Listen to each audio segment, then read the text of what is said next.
Hey, what's up, everybody? My name is Richard Terrell. I go by Kirby Kid, and you are watching DL Live. It's a semi-daily, kind of daily, getting a little bit more daily every day stream show, and we talk about design. I actually wanted to do multiple streams recently, but I am looking for a new computer, and I got some pretty interesting surprises I want to work out for you. So there's going to be some gaps coming up. But played Splatoon on Saturday. Splatoon 2 is one of my favorite games of all time, and it has the best horde mode of all time. So I want to go over some examples of clips from the horde mode of me playing and some topics that came to mind recently. Let's see. I've had shooters on the brain for a while, and before on these various streams, we've highlighted many different things like different kinds of aiming, different kinds of amazing moments, different kinds of territory control with the ink, different kinds of scenarios and the different enemies in Splatoon and all that. One of the recent things that I've been looking into is how to um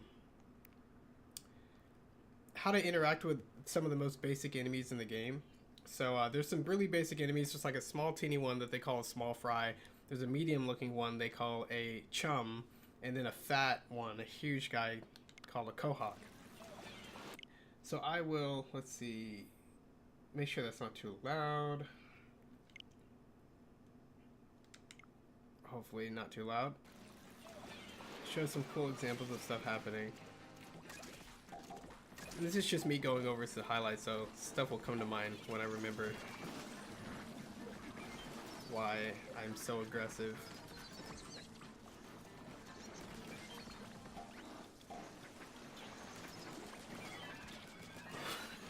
Why?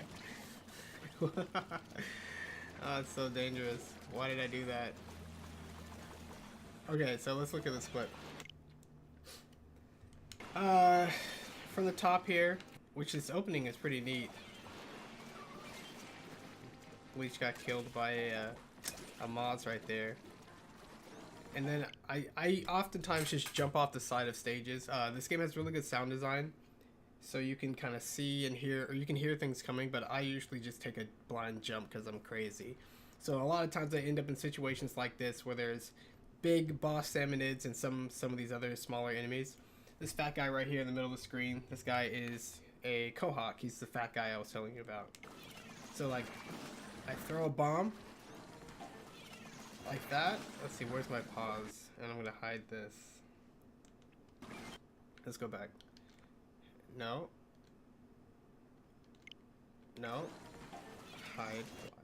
So I threw a bomb there, and I start focus firing on this fat guy, because he is huge, and you can't pass through enemies in this game. So he's actually blocking my exit, and it's kind of dangerous. I can't go back because there's an eel behind me, and this wall of green ink is a curtain. Can't go through that. So I had to quickly dispense of him, and the best way to do that, that I saw right here, I knew what I had to do. I'm like, shoot.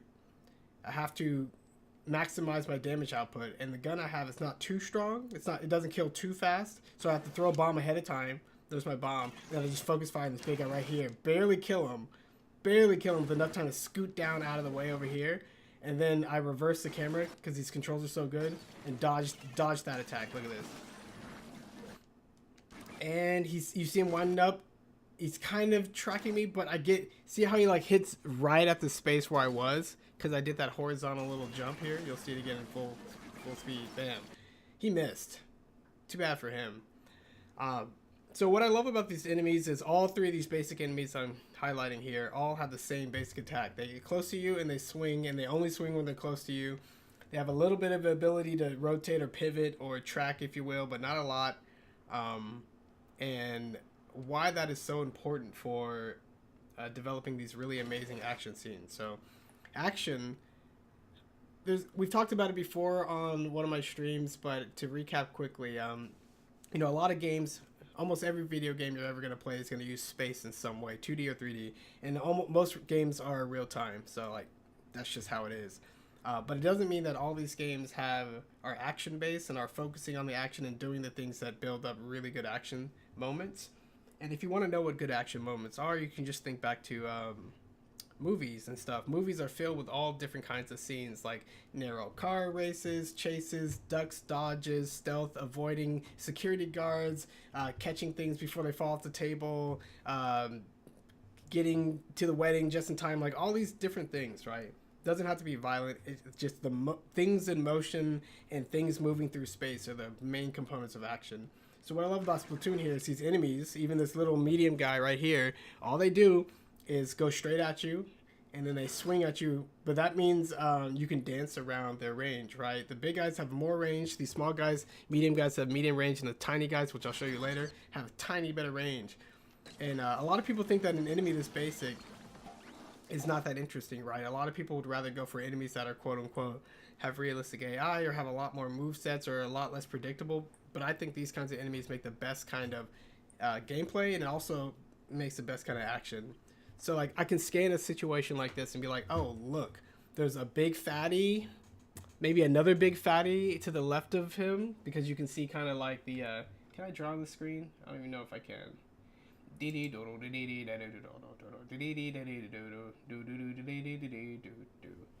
Color source, display capture.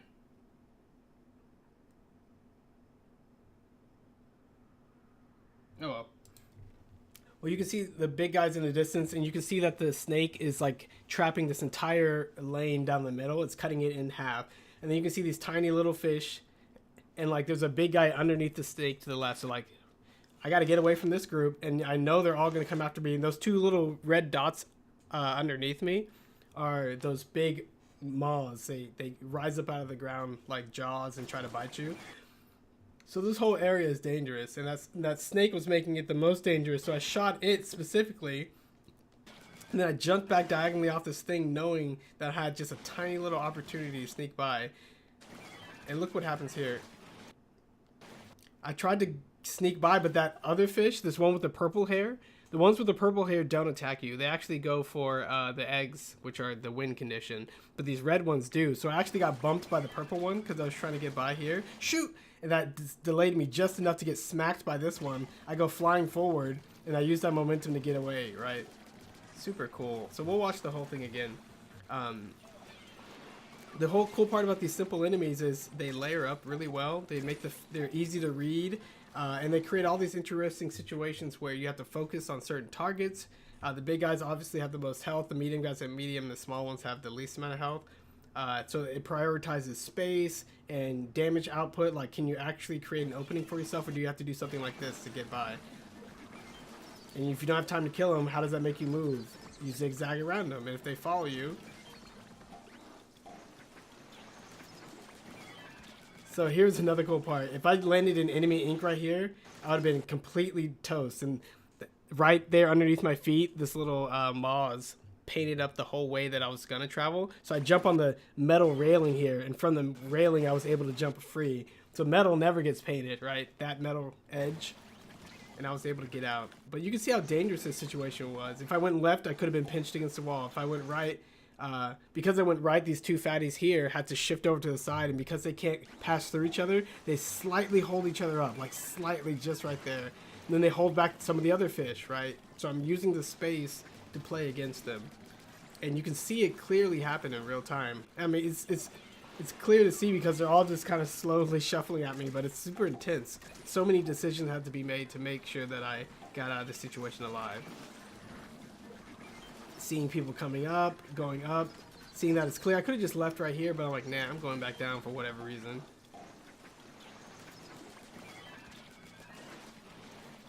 That was so close. I almost died. And that guy could have killed me, but I used the slope to get away from that one. So that's cool. Let's look at the next clip. Yeah, each one of these bosses right here, those are boss emanates, and when you kill them, they drop these golden eggs, and you gotta collect these golden eggs and put them in this basket here to win. We have 1 out of 18, you can see in the top left. That's the whole point of the horde mode. You survive waves, but there are target enemies that are worth more than others and more dangerous than others.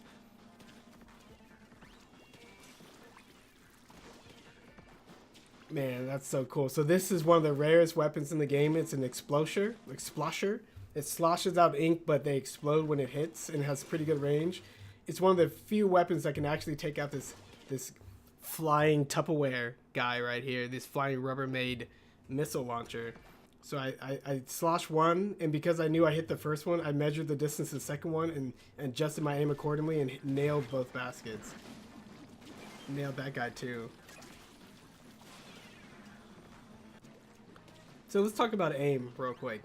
So that's an example of the moths. If you throw a bomb right before he comes out of the ground, he blows him up in one hit. Otherwise, it's very difficult to take out. So one of our DL members and friend, Bleach, he was saying maybe this is perhaps the most orthogonal game design ever, right? As far as like the specific functions and the roles that the enemies take up and how it plays in with the space and the weapons that the player has, like each one of these boss Seminoids are super unique. They require you to aim differently. They require you to move around them differently. They require you to they have different threats when they group up with other enemies, and that's just what's make this whole mode super interesting. You can fight any combination of them. Like right here, there's a Drizzler on the bottom, a big steelhead that launches bombs out of his head, and the Tupperware guy, the Rubbermaid guy I told you about before. So like, this is a dangerous combination.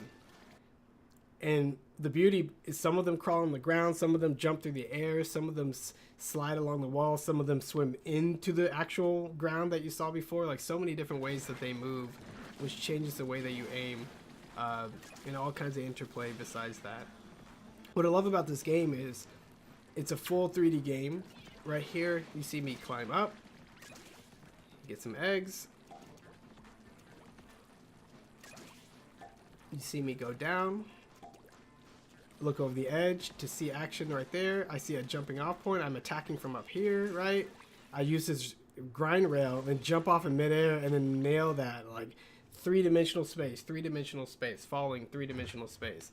And then just because you're allowed to move throughout so much more of the three-dimensional space than I guess you could say other first-person shooters or third-person shooters, your aiming becomes that much more complex, right? To hit that shot, I had to go out, grind on a rail like this, line it up, see that it was about to open, and then pick a point, jump, aim in midair, and then understand the arc of my weapon and nail it, right? Like aiming up right here, here's another great example. These steelheads are really tall, and a lot of times aiming up to its head and trying to blow it up before he throws off that bomb on his head is like it's like difficult, right? Sometimes your weapon has short range, sometimes it has long range.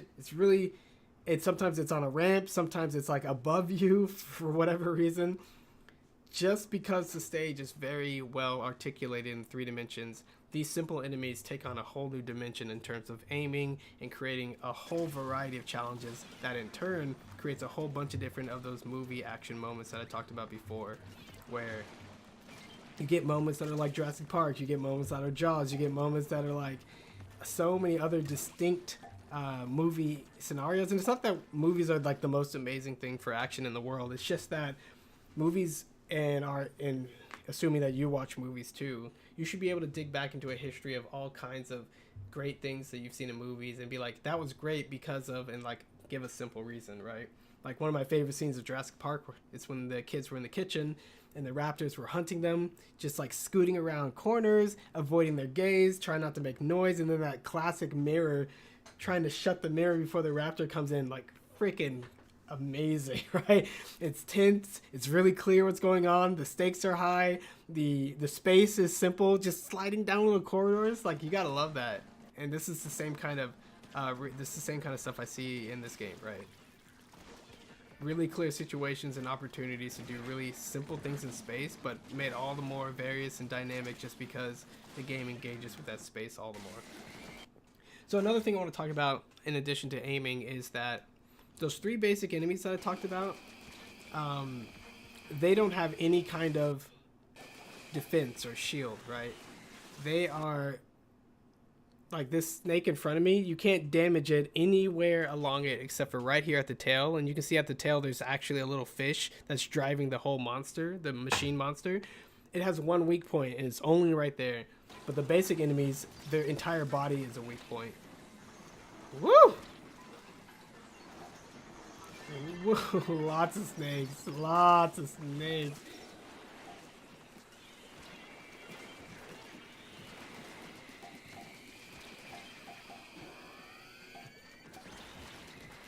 That was intense. So this is wave 3. It's getting pretty intense. This whole horde mode is in 3 waves. You survive 3 waves. You get the quota that they specify of golden eggs. You win. I'm using one of the special moves, and I only get 2 of these, and I save them right to the end of this match. You see me shoot this laser beam through the entire stage, and it just cuts through everything, right? I'm trying to kill as many things as possible without being able to see, so I'm listening for sound effects. Then I'm like, okay, I'm in rain. This green rain coming down is killing me. I gotta get out of this rain. And then I see this snake come out of that other snake. So like, look, you can clearly see there's 2 snakes on the left. Those are 2 little weak points of a snake. And there's one right here I'm fighting. There's only a maximum of 3 of the same kind of boss in the field at a time. So right here, it's the maximum you'll ever see of snakes coming at me. I'm like, what the? And I'm like, I'm so dead. I'm like, wait a minute. I see a little gap. And I jumped. I'm like, I think I'm free. And then both of them turn. And one of them dies. Yeah, that one dies. And that one's chasing Marcus on the jetpack. And I was like, we don't have a lot of time. 14 seconds or 14 out of 21 eggs and 9 seconds left. I'm like, here we go. Made sure that Jaws, that Moz guy, stopped right there in front of me instead of chasing me over here. Because right now I'm fully vulnerable. I'm just like standing here shooting and backing up and shooting it, backing up, shooting it. And I didn't want to explode.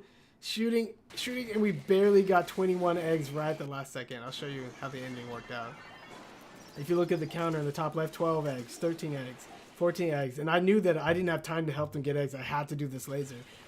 14 eggs, laser, 15, 16, 17, 18, 19, 20. I'm like, we have 2 seconds. I didn't want to die because sometimes we all die at the end and it's game over. Jump away from the bomb. 21 eggs, and I'm just like cutting the laser down as I fall. So cool. So that's just an example of I mean, I've said it before, but these steel eels, these long snake-like things, are my favorite enemy boss stamina in the game. They create such interesting scenarios. Like, do you remember that point in Star Wars episode 1, 2, 3, 4, 5, 6? So episode 1, where they were fighting with lightsabers against Darth Maul, and those laser walls came up, and it forced everyone to just kind of wait until the laser walls went down. That's exactly what these squids do all the time. They section off areas, and you can't get through. And you're like looking through the ink. You're like, oh, what's gonna happen? You see your friends. They're like, I can't get you. I can't get you. And then somebody manages to kill one, but then you're like, how are they wrapping up now? You're like, get over here. There's been so many amazing scenarios, and that enemy is so basic. It doesn't change its states, its reaction, its attacks at all. Like this steelhead on the left, he throws bombs. So occasionally he'll throw a bomb. All the snake does is move. All it does is move and wind a path trying to find the closest player. And it creates so many cool situations where you're like constricted and sectioned off and outwinding it as it winds up on you. So cool stuff. Another cool example of aiming, these little guys, these metal case guys, cannot be hurt until they open themselves up. When they open up, they shoot the missile off their tail right here. The missile is metal until it opens up, but right when it opens up, if you hit it back in the same direction as the guy who shot it, it one-shots them. Otherwise, they take quite a few bullets. So there's always this interesting strategy of making it aim at you, backing up, making it fire at you, lining yourself up, shooting it, and making sure that angle goes back to it. That's a lot of cool new movement and aiming that one enemy causes you to do. But you can see example here, these Quahawks take a lot of damage. They're really fat, but none of them kill you in one shot. So a lot of times I take my chances and I absorb hits in order to keep my offense going.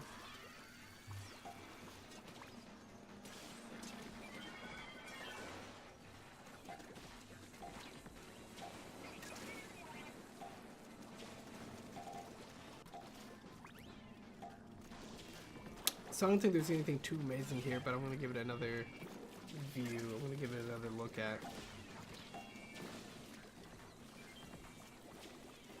Oh, I missed that shot. Grind rail back up, suckers. And to be able to see so much coming up at you.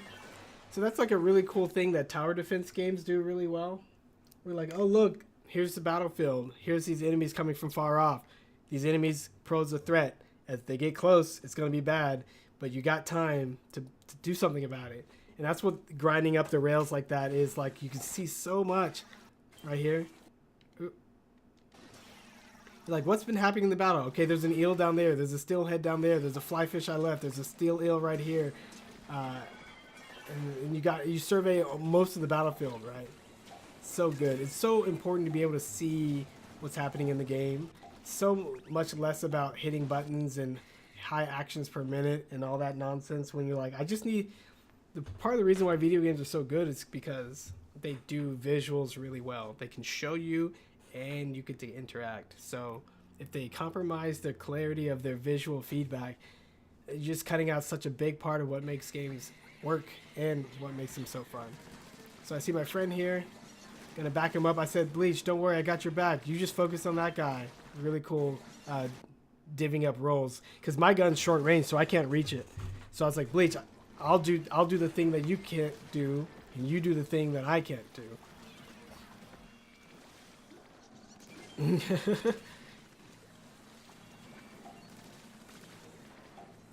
Ooh, watch out.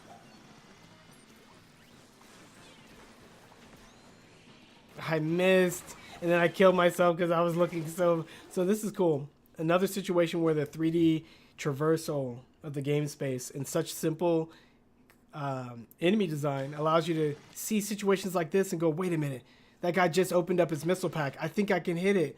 I have to grind the rail to get enough ink to maybe throw a bomb and maybe land. I missed it, and then I wasn't looking and I died. But like, to see a situation like that and going, I think I can do something amazing. And it's not some crazy button combination. It's not some secret technique. It's just, I can aim, right? They gave me something I can throw. I'm going to try to throw it exactly where I need it to be. Fail. We'll try the next one.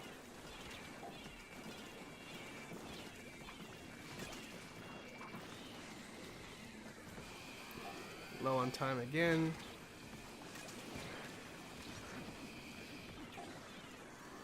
16 seconds. I blew up. 18, 19. 20. Yay! Quota minute right at the last second. What happened? I don't even know. Things are exploding. So let's see what happens after I die.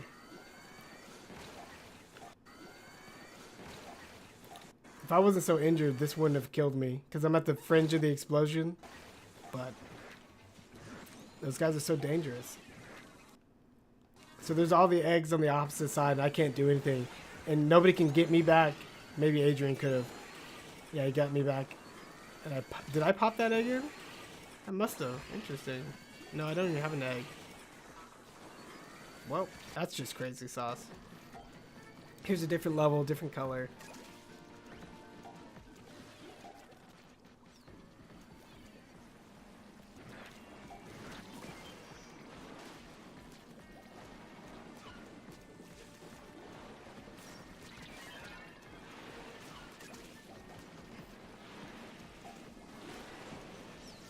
This is those eels again, I'm telling you. That was so much I was trying to do to stay alive, it was ridiculous. So here's what happened. We get some eggs, we're feeling good, we deliver them, and I see a drizzler on the right bringing in the rain and a steel head about to throw off that bomb again. So I kill him because I prioritize that guy, because if you let that guy throw bombs at your base area, which is right here near the basket, you can die so easily, it's ridiculous. So Maz almost got me, and I have to navigate this very carefully. So I spin in a circle, and I bump this little square thing coming at me because it likes to ram you, but if you hit it, it stops temporarily. Use that time to go and attack this thing. Smack it with my jump attack, like that. He's looking straight at me. Look at that! Look at that face. Smack him, and then he's angry. Look at that face. And then I roll into him to kill him, just getting out of the... Oop, smack him. Roll into him, just getting out of the way of this Maz that comes up just like that. I'm in the rain, so I'm dying. right? That's why rain is so freaking dangerous. So I bump that guy again because I don't want him chasing me. Then I roll over to the right, and then I smack, and I see this. I was totally about to kill this eel, but he just barely bumps me with his fat head into his tail, and he kills me. And there's another maw. I'm like, oh man, I was handling that so well.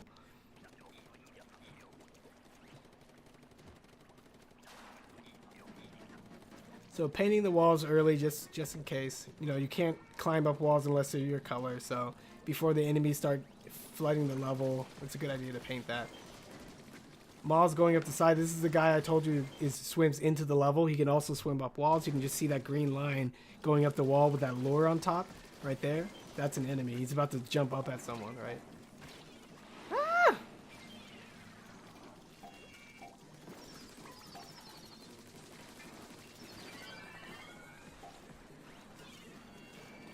So this is just me being crazy, but look at this. This is what I love about the three-dimensionalness of the stage, right? We were painting walls, and then look, that guy goes up the wall. I get pinched. Like, this is bad. I let that guy come straight up behind me. I'm shooting for no reason. Like, this is not even necessary. And then that guy hits me. I'm like, oh no! It almost crushed me against the wall. Barely swim out of the way because it's all painted, right? I threw the bomb precisely up to land on that edge and teeter off. So I could basically fall down here and use that damage to increase my damage output, but I was a little bit off in the timing. Oh well. But this is really cool. Like, you can do stuff like that. It's amazing how, like, just a tiny little bit of elevation in the right balance of enemies and player mechanics allows you to do really cool stuff like that. So here's another example where I throw the bomb early to increase my damage output.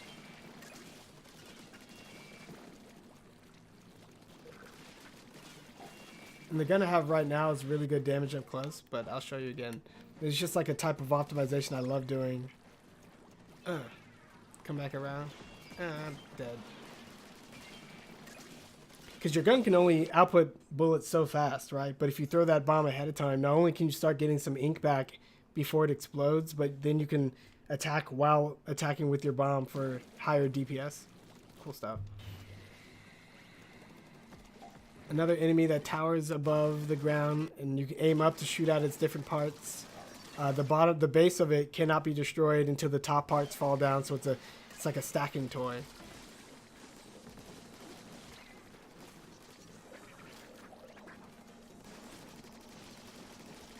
This gun is so strong at close range damage, so I could basically mow through all those enemies.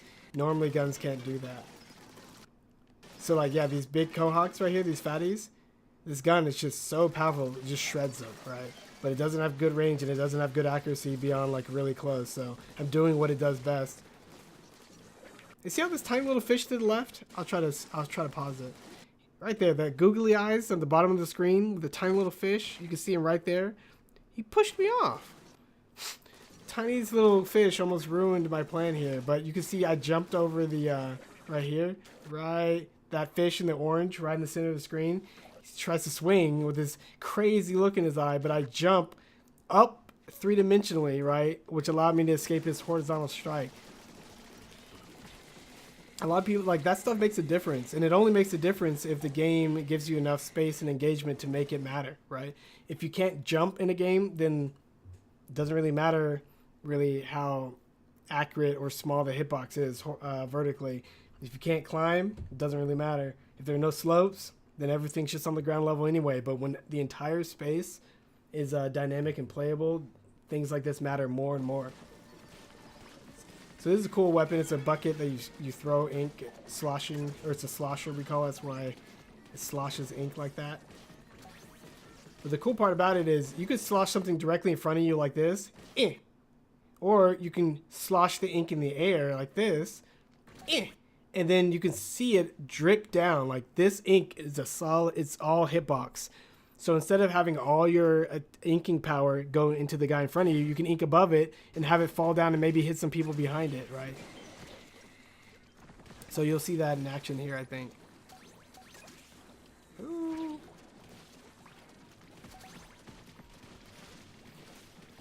Yeah, so see, I'm sloshing over their head and hitting the people behind. That's the only reason we could have taken out these big fatties. Like, look, there's 3 of them in a row. So, like, over your head, and then see how the middle one's already gone?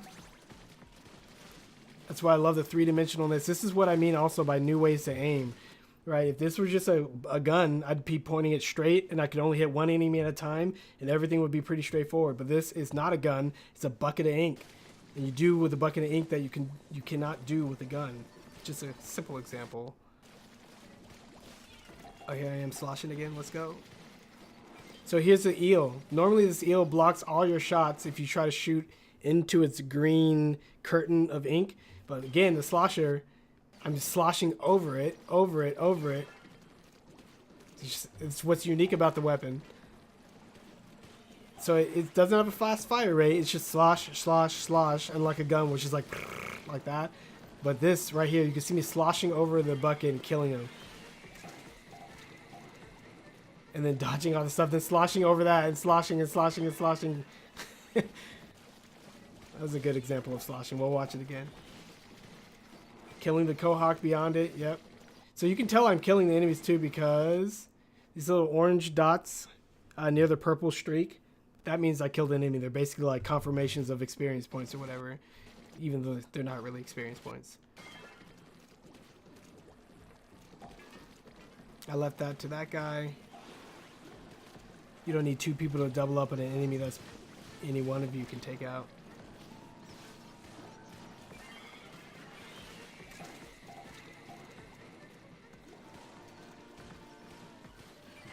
So cool. All right, next.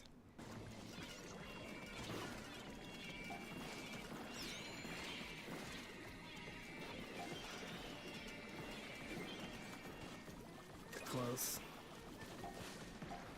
So rain is coming down. Everything. I'm sloshing over the heads. I'm trying to get away from the missiles. Guys are following me from behind. I'm sloshing over that guy so they all take damage. See a splashdown. That's from my friend.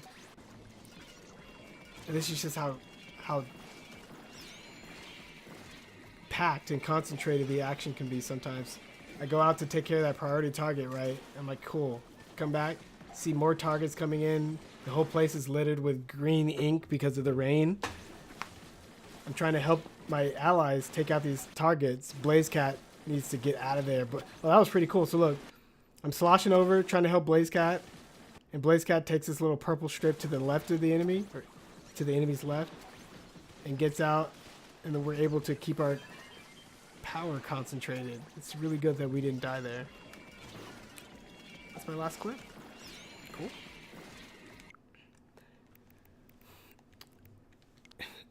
Starlink. These screenshots. I guess there was a Starlink broadcast already, so like there's really nothing to compare it to there. But yeah, one of the things I love about Splatoon's aiming in particular is like you aiming at the environment, which is important. You're aiming at enemies, which is important, and your guns are really unique for shooting weapons, right? Sloshing and you got your standard like submachine gun kind of a thing, and your Gatling gun, and you got your things like that. But then you have area of effect guns like a blaster, which seems pretty unique, where it shoots out a blast and puffs in midair. So you're trying to get splash damage, but 3-dimensionally rather than just kind of aiming at people's feet all the time. That's not what this gun is, but hey.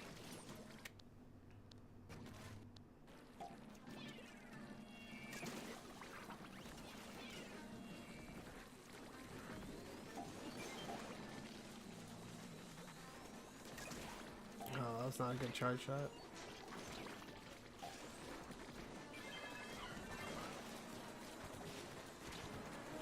Ooh. Ooh. Let's get this. So this is cool. So I have a really slow charging but really good range sniper rifle. Charger, they call it. So I use that to take care of that steelhead. Remember the guy who throws bombs? Right there. I'm like, well, it's my job basically to take those guys out in one hit. Bam. Blows them up. And then it's like, well, what else can I do? Like, I can actually take care of these 2 enemies in one shot if I line them up. So that's another cool thing about piercing ammo. It's about lining things up, which makes every sort of movement and micro movement something to pay attention to. I didn't charge it all the way and I missed, so I feel stupid. see a target over there. It's too far away. I shoot, and it only hits the fat guy. So I'm like, oh no, this eel. And I couldn't charge a shot to kill the eel because somebody else took care of it. So now I have to get out of here, and there's missiles coming down. So I shoot and escape. Barely don't run into this guy. Go left. Barely leap up the hill. I'm in enemy ink, right? If I shoot, I can't sort of start swimming that fast after I shoot. So I just like hop and hop and hop in enemy ink because I can't move very fast, and he punches me out. And then I get my freaking revenge. That's fun.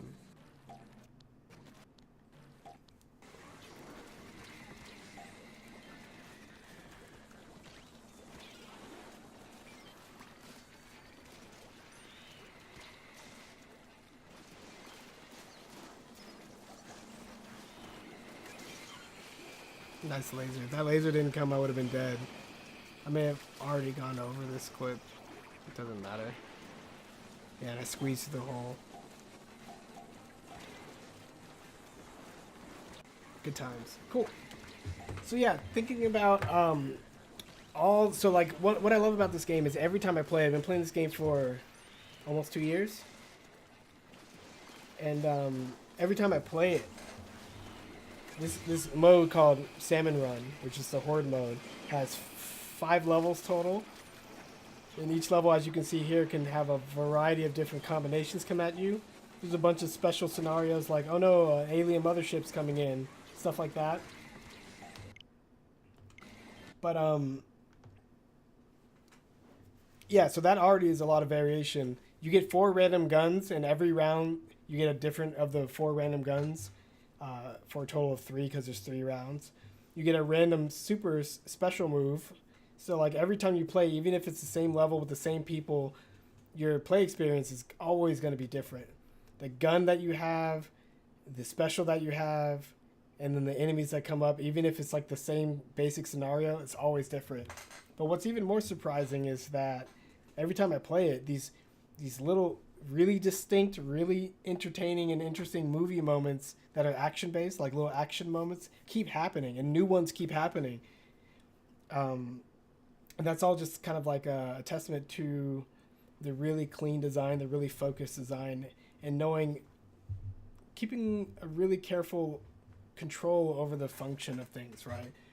How to make the basic enemies effective without making them too hard to take out. Like, shooting in a shooter like this should be pretty straightforward on a basic level. You see something, you point at it, you hit it.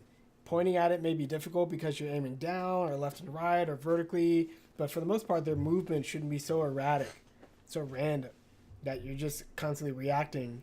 Aiming, and the fun part about aiming is about using your knowledge and then having that sort of expressed through your control of your aim.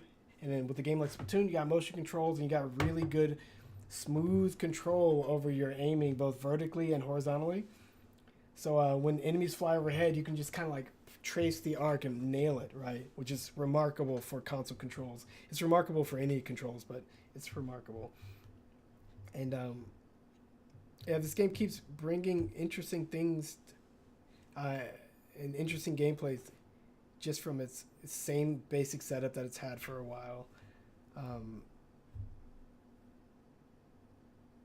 Yeah, I think about other shooters